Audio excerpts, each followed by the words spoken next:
Hi everybody, welcome back to Frontier Patriot. Today we got another Chew and Chat. I'm Ron Rayfield. And I'm Justine Dorn. And these are cupcakes. From the 1820's? Well, you know what? Now that I really stop and think about it, why do they call it cupcakes? It's because they're little tiny cakes that were originally cooked in cups. Mind blown! I mean, there's all these modern things I just completely overlook because I'm so used to it and I guess I take it for granted. But they've had cupcakes for literally centuries. Now these are definitely a little bit different than modern cupcakes. There's no leavening agents in them. Except for eggs, and that's it. So there's no baking soda and there's no baking powder, which gives modern cupcakes a really nice soft poof. But they're still really, really good. And one of them is essentially a gingerbread cupcake. Yeah. And then the other one is just almost recognizable by modern standards. I mean, it's almost just your classic white cupcake. And Ron ate so many of them. Yeah, I ate a whole dozen of them, basically. Yes, he did. And to see me eat the whole dozen of them and Justine make these, please go to our main channel, Early American. Over there, we cook it. And here we eat it. That's right. So and review it. We've got another dozen here. And this is all the icing I'm allowed to have this time. If you've seen the other one, you'll understand. Yeah, I had to ration that icing out for him because this man tonight will complain. I went on a sugar high. And then I crashed, so now I'm back. I'm good to go. Yep, now he's good to go. And after eating all those cupcakes earlier, he had to work it off, or else he would have been the fattest man in the village. I got my new workout routine in.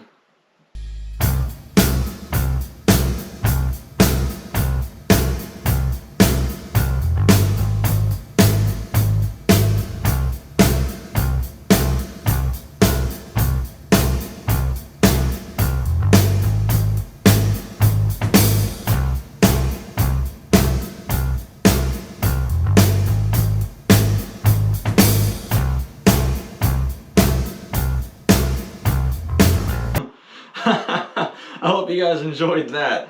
It's very unique, but it works. Let me tell you. Pump up the jam, pump it up. Alright, well, I'm ready to eat one of these. I worked it off. I deserve one. Now, between the two, which one's your favorite? Those. The gingerbread ones. The gingerbread ones. And that's the one he's taking. Let's take a little bit of this. A little bit of homemade icing. Icing that's made from sugar and egg whites is called royal icing, and they've also had that for centuries as well. So it is actually period correct to eat icing with these cupcakes, although it wasn't written down to ice them. The same recipe books that I got these from said to ice other things in the book, ice tarts, ice cakes. So it's not too far of a stretch if you want to ice them. Would you like one? I'll take the gingerbread one. What's my son? No. Just a little dab? That's too much sugar for me. And you just took 3 years off my life. But can I have the knife? I will cut it in the center. Oh yeah, show them the inside. Yes. Can I go ahead? Yes, you may. Here we go. Now, how were cakes before the invention of leavening agents? Very dense. Very dense compared to modern cakes, which is why back then a lot of cakes were actually cooked in a modern sense like cookies. They were cooked really, really flat, maybe only an inch or so tall at the tallest. Other times they were even shorter than that, and that was called a cake. They did have great big grand cakes too, but usually only big, nice households had those because you would have to whip the egg whites, and that was your leavening agent until it was a frothy white, like foam. And that just takes a whole lot of work. It's a luxury. These are really good. They are really good. They're little gingerbread cakes, really.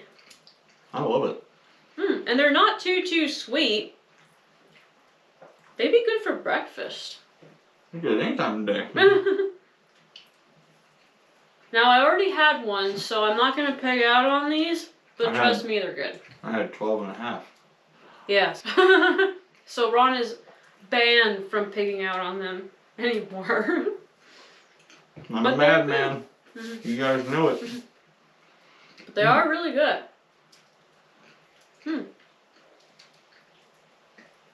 They're just very dense compared to modern cakes. We hope you all had an excellent Thanksgiving. I know we did. We ate way too much food. Yes. What was your favorite thing this year at Thanksgiving? What really stood out to you that you went back for seconds on? Well, I really like green bean casserole, so I had a lot of green bean casserole. That's always a fan favorite. Mm-hmm. I went for the stuffing. What's your favorite Thanksgiving food? And yes, it can be modern. Oh. Green bean casserole's probably modern, so. I like cranberry sauce. I don't.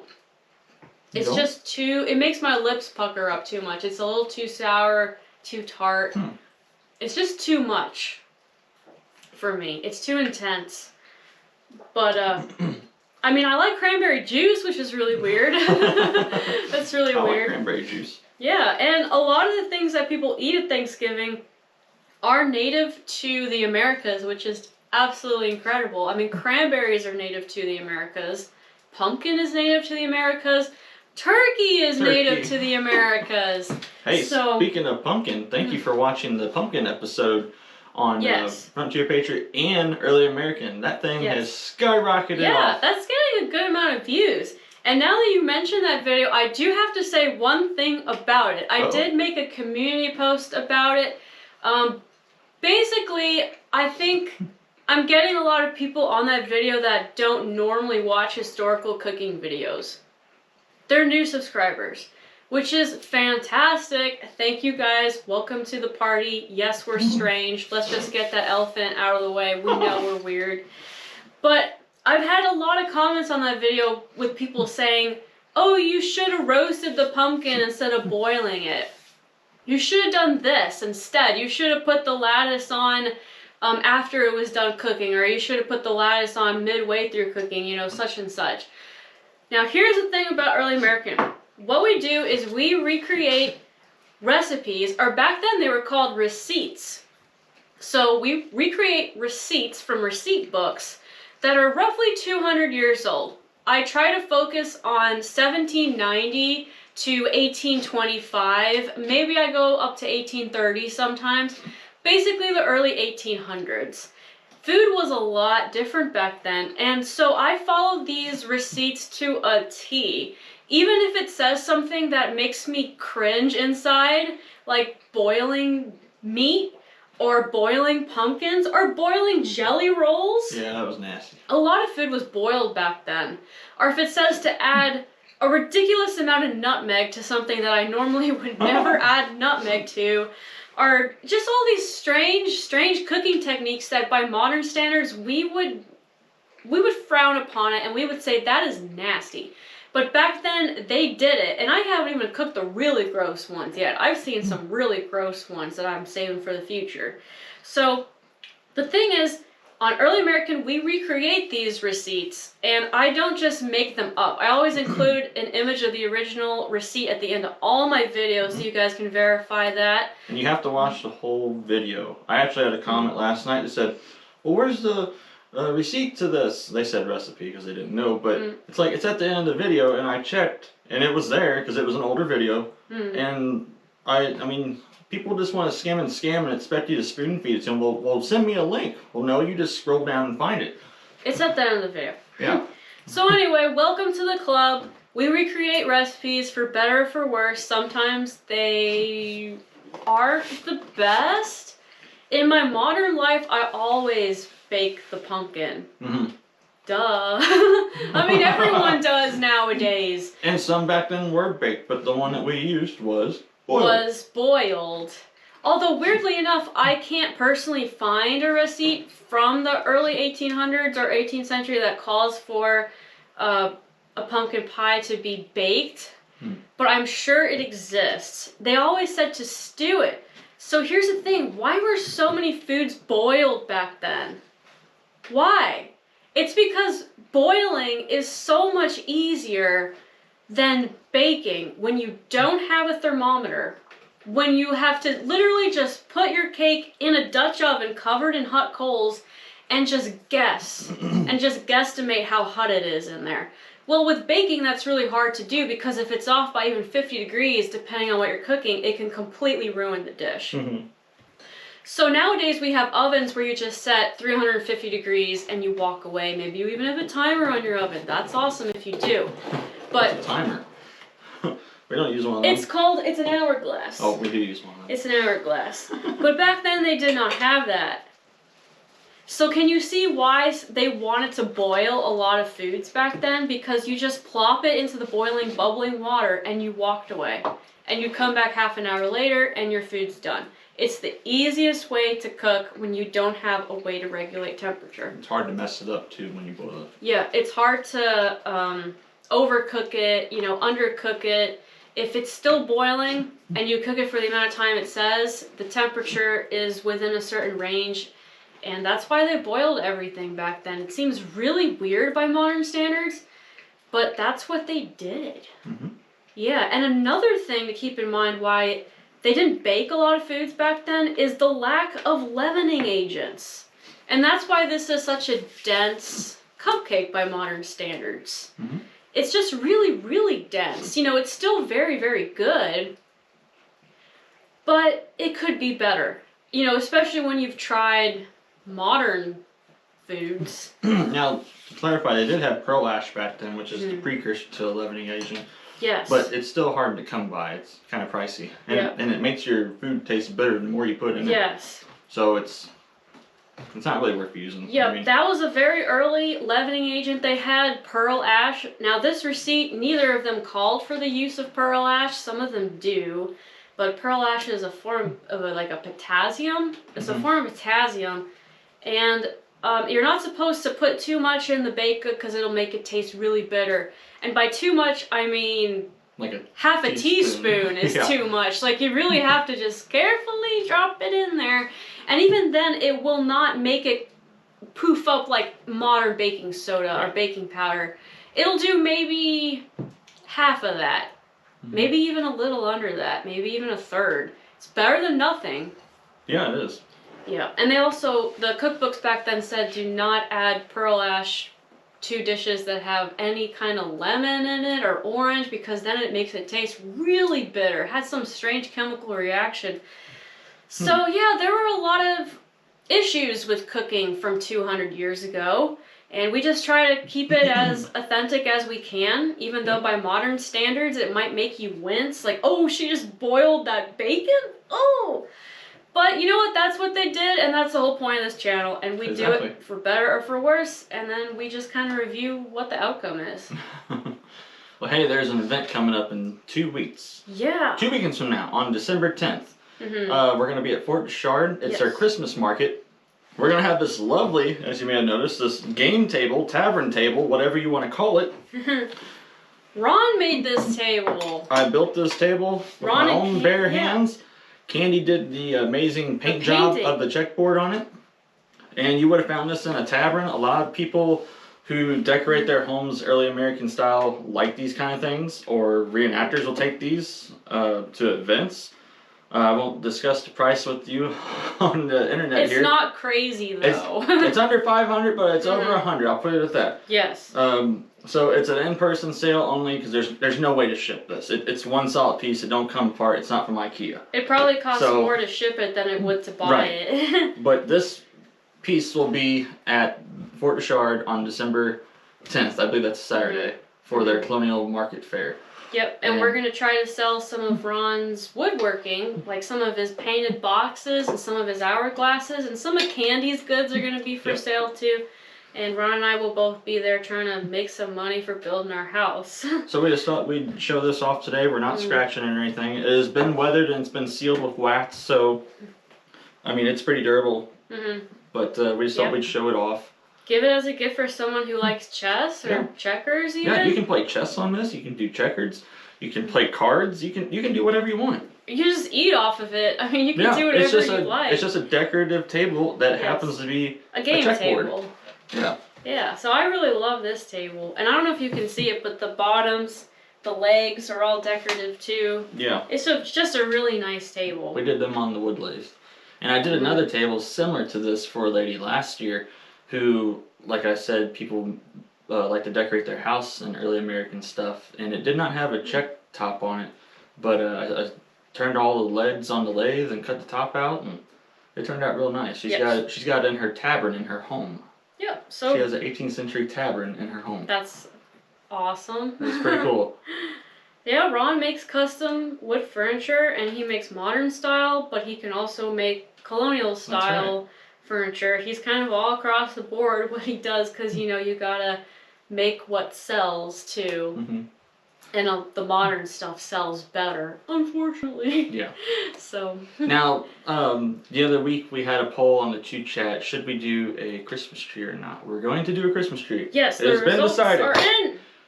So we're going to do that, but I'm waiting for it to snow because it just looks better. It does. I hope it snows soon.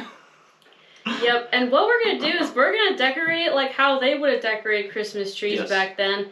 I found out Christmas trees often used to be called sugar trees because they were actually decorated with edible things. Oh, yeah.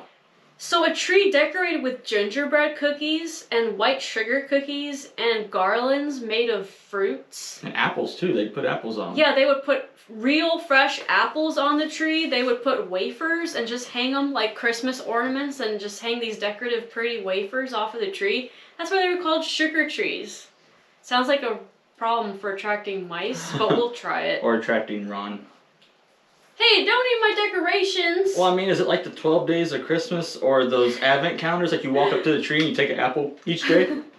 I'm not sure about that, but sure. I mean, you don't want to waste the food, right? Right? So, and here's a point I just thought of. On the second day of Christmas, Ronald grabbed an apple.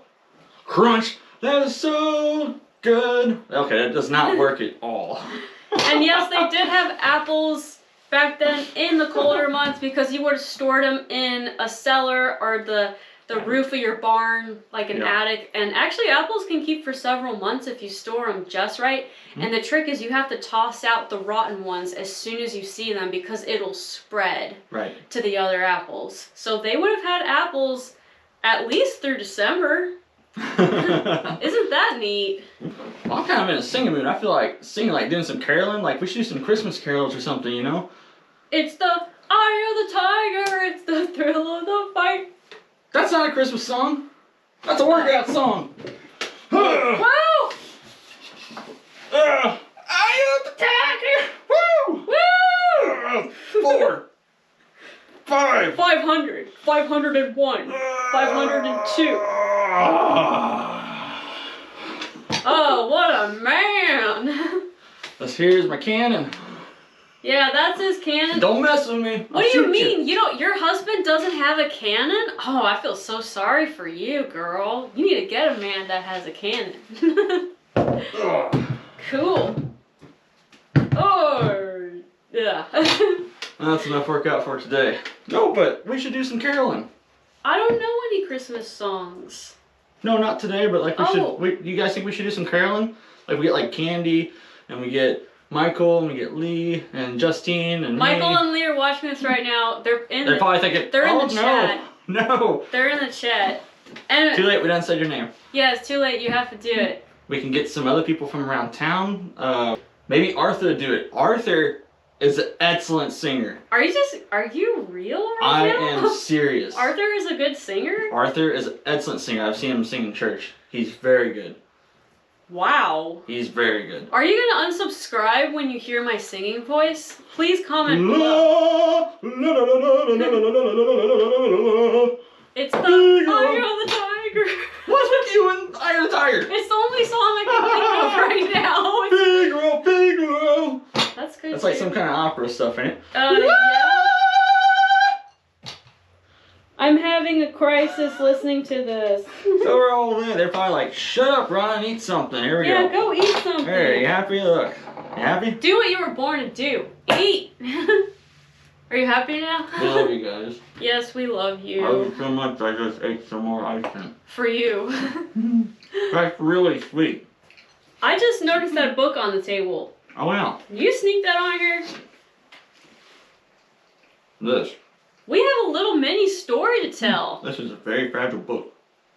This is a book from the 1820s. It is an actual antique book. This book is from 1824, and it's very brittle. It looks like a pocket Bible. It does. And the print is really tiny inside. Show them, Ron. I will. I'm turning the pages to get to it. So this book is titled The Works of Dr. Benjamin Franklin, 1824. That's when it was printed. Yes. This was sent to us by a viewer about a year ago, and it's been on my shelf until 2 days ago. We met some people in St. Genevieve. This young man, or he's my age, his name is Ryan, and he is a ninth direct descendant of Benjamin Franklin. He's from Providence, Massachusetts, is it? I think he's originally. He's from New England. But then he moved down here. He moved to Illinois. And he's in a metal band. Yeah. So the descendant of Benjamin Franklin is in a metal band. So that was really cool. And he even joined our militia. He wants to be a drummer. He is a drummer, but he wants to be the drummer in our militia. Mm-hmm. So I'm out of commission now. So it's just be Michael and this guy Ryan. So I can go back to carrying the musket. You are not out of commission. He just don't want to do it. I'd rather let somebody else do it. I like carrying the musket. Yeah, but you don't like cleaning your gun. No, nobody does. It takes forever. If you carry the gun in the parades, they're going to make you shoot the gun at the end of the parade, like always. Unless I fake it. No, because we'll notice every gun went off except yours, Ron. Yes, they will. There'll be so much smoke they'll never know. I do it all the time. I notice everyone whose gun doesn't go off at the end of the parade. Then keep your mouth shut. Everyone else will notice too. Hey, that guy's gun didn't go off. You live a life of delusion and lies. You live in La La Land if you think no one will notice that your gun didn't go off. I need more milk. But we ain't got none wrapped. I'm sorry. That was the last of it, and it's all empty now. Oh, are you not full after eating? I'm pretty full. 13 cupcakes. Yeah, that's why I'm not eating these. There's just no way. It's not possible. Yeah, it's not healthy. Especially in like the same day. There's just no way. They are really, really good, but we've had our share already. I will be saving these for like tomorrow and the following days. They're really good for breakfast, I think. I can't eat no more today. Yeah. There's just no way. You guys don't want me to die, do you? Eat this. Oh yeah, it's chocolate. This is chocolate. I don't have real gold coins. So yeah, we met a direct descendant of Benjamin Franklin yesterday, and he's in a metal band. That was really cool. He had a lot of knowledge. I believe they said he spent like 5 years at least on their family tree. One day I'd like to do that. That'd be really cool. Yes, it would be. If you could figure out who your ancestors are. George Washington. Well, we know you're related. Jesus Christ. We know you're. No, I'm probably more related to Jesus Christ than you are. That's true, because your heritage is from the Middle East. But you are related to Daniel Boone. Yeah. Yeah, he has Boone in his relatives. In my bones. What was it? Your great grandma? Great. My greats were Boones. Yeah, his great grandma was a Boone. Her last name was Boone. Her maiden name was Randolph. Her family actually established Randolph County, Illinois, back in the 1800s. So she married a Boone? She married a Boone, yeah. His name was H. Boone. That's what it's marked as, H, on all the stuff that we do have. So I think he just went by H. He probably wasn't educated, so it's not like H stood for Hansel or something. He didn't know how to write his name. Yeah. What's your name? H. H. Boone. H. H. I got an H. An H? Yeah, I got an H. A real bad H. You're reaching real far for that one. Yes, well, that's what I thought of when I heard it. Anyways, guys, we're gonna hop off here. Oh wait, I have one last thing to say. Well, say it. This shawl. I am obsessed with this. A very nice lady made this for her. Too many cupcakes. Yes, a very nice lady. She made this for me, and she surprised me. She sent it to me. We accept all sorts of random packages at Sassafras Creek Originals. You guys can send us just about anything. No food. Except edibles. Please don't send us any edibles. That goes for chocolate. That goes for cakes. Tea. Yeah, just don't send us We can't eat all of it. We can't eat it. But and also we have horror stories of that we won't get into. The cake arrived moldy. Yeah, moldy stuff. But anyway, like, you can send us whatever you'd like, and we will write you back. We'll send you a card. Yeah. So a lady, she made this beautiful shawl for me. It's very nice. I am obsessed with it. I've been wearing it every single day since I got it, and I wear it everywhere I go. I'm not even exaggerating. That's a thick one. It's tightly knitted. It's very nice. So, okay, I'm going to have some modern talk with you guys right now. We are Midwesterners. We live in the Midwest. Missouri. Yeah, we live in Missouri. So what do Midwesterners do to have fun? They eat ranch dressing and they go to Dollar General. That's all that our lives are in the Midwest. So Ron... Give us a little more credit than that. So Ron at night, he'll be like, oh, I need to treat my girl. I'm going to go take her on a trip in my truck to Dollar General. So I've been going to Dollar General in this shawl. At least 3 times now I've gone to Dollar General in this shawl. In a dress, too. She was the most fancy dressed up person ever to walk in Bloomsdale's Dollar General. And the cashier guy is wearing like a rebel Confederate flag hoodie. And it's like, oh my god. We live in the Midwest, okay? What can I say? But, I mean, I just want to show it off everywhere. And it actually keeps me really, really warm. I love things that keep me warm. So you know who you are. Thank you so much for making this beautiful shawl. I really, really appreciate it. And I'm going to wear it for the rest of my life. Thank you. Okay, now that's all that we had to say. Alright guys, that's it. So we love you. We'll see you next week. And hopefully there's a little more Christmas decorations next week. So, yep, we're going to slowly decorate more and more as we get closer to December 25th. We're going to hop off here. We'll see you later. Yep. Bye-bye. Bye, guys.